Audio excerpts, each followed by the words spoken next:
Dulu ada seorang raja yang memiliki 4 istri. Suatu hari sang raja itu jatuh sakit dan hanya bisa berbaring di kasurnya. Sang raja takut mati sendiri. Lalu dia memanggil istri keempatnya yang paling dia cintai. Istri keempat itu sang raja belikan berlian, emas, dan baju-baju mewah. Sang raja pun bertanya, "Kamu mau gak mati bersamaku dan menemani aku pergi ke akhirat?" Istri keempat pun berkata, "Maaf, gak bisa." Lalu pergi meninggalkan sang raja begitu saja. Lalu sang raja memanggil istri ketiganya yang juga dia cintai, yang paling dia bangga-banggakan, ke negara tetangganya. Pertanyaan yang sama muncul, "Mau nggak kamu pergi bersamaku ke akhirat?" Istri ketiga pun berkata, "Maaf, aku gak bisa ikut denganmu. Aku terlalu mencintai hidupku, dan saat kau mati nanti, aku akan menikah lagi." Lalu datanglah istri keduanya yang selalu ada dan membantu ketika sang raja membutuhkannya. Sang raja bertanya juga, "Mau nggak kamu menemaniku ke akhirat?" "Maaf," kata istrinya, "kali ini aku gak bisa membantumu.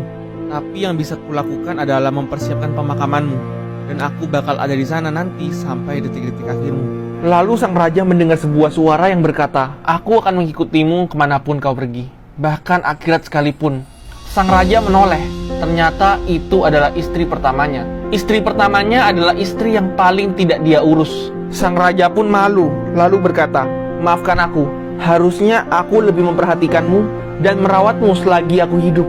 Dalam hidup ini, kita semua punya 4 istri seperti di cerita itu. Istri keempat adalah tubuh kita. Kita suka mendekorasinya dengan perhiasan, baju bagus, tapi pada akhirnya tidak bisa mengikuti kita ke akhirat. Istri ketiga mempresentasikan barang-barang kita. Pada akhirnya tidak bisa kita bawa dan akan diberikan pada orang lain. Seperti yang dikatakan istri ketiga yang akan menikah lagi. Istri kedua adalah teman-teman dan keluarga kita.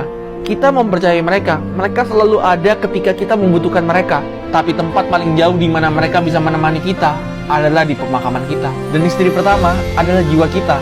Seringkali kita lupa untuk merawat jiwa kita. Padahal itulah yang akan mengikuti kita ke akhirat.